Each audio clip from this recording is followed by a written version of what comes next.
Je vous remercie, Monsieur le Président de l'Assemblée nationale, Monsieur le ministre, mes chers collègues députés. Monsieur le Président, je voudrais commencer par un constat qui n'est pas agréable, mais qui malheureusement nous renvoie à la réalité de notre législature.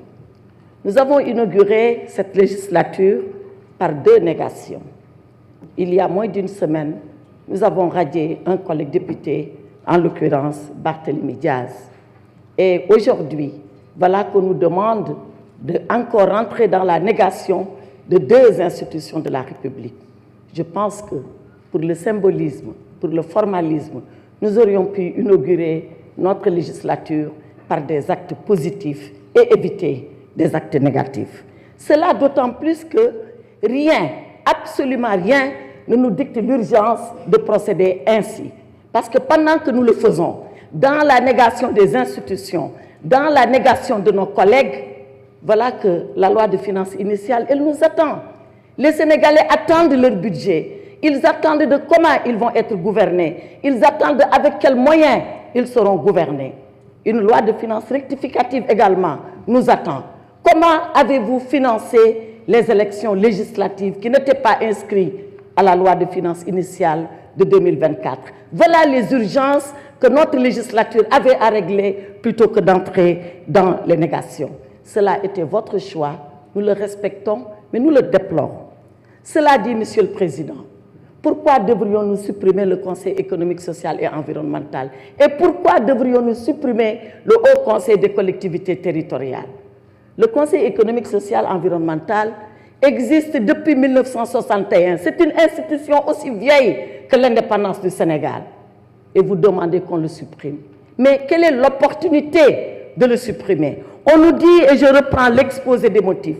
L'exposé des motifs qui est d'ailleurs très sommaire dans ses arguments. L'exposé des motifs nous dit, sous ce rapport, le contexte national actuel laisse apparaître le besoin de resserrement de nos institutions. Besoin de resserrement. Il y a des institutions qui sont consubstantielles à l'État.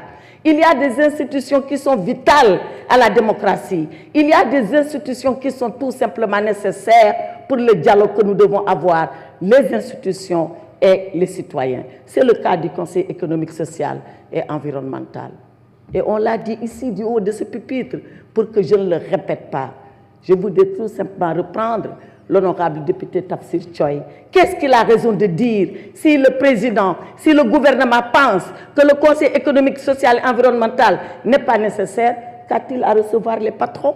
Parce que ce sont les patrons d'entreprise, ce sont nos capitaines d'industrie, ce sont les ordres professionnels qui dialoguent ainsi avec la présidence de la République et le gouvernement. Voilà à quoi sert le Conseil économique, social et environnemental. Et dans tous les pays du monde, dans toutes les démocraties du monde, vous retrouverez une telle institution.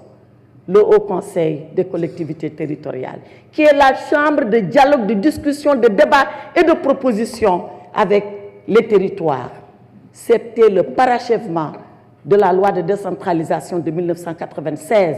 Tantôt on a parlé de Sénat, tantôt on a parlé de Haut Conseil, mais l'institution, elle est nécessaire. Alors, Monsieur le Président, je voudrais interpeller le gouvernement et lui dire que si ces suppressions-là sont nécessaires, qu'il prenne ici l'engagement devant le peuple sénégalais que jamais ces institutions ne reviendront ici pour qu'on nous demande de voter sous une autre forme. Qu'ils prennent l'engagement solennel et devant le peuple sénégalais. Cela dit, j'entends ceux-là qui ont dit institution budgétivore. J'entends ceux-là qui ont dit ça prend de l'argent. Si seulement le gouvernement, avec la suppression de cela, entend faire des écoles, des hôpitaux, des routes, les Badianougor et tout ce qu'on a dit, le gouvernement n'a qu'à démissionner ici et maintenant.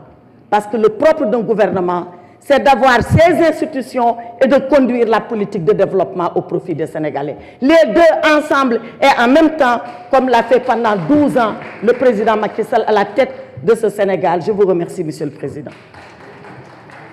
Merci.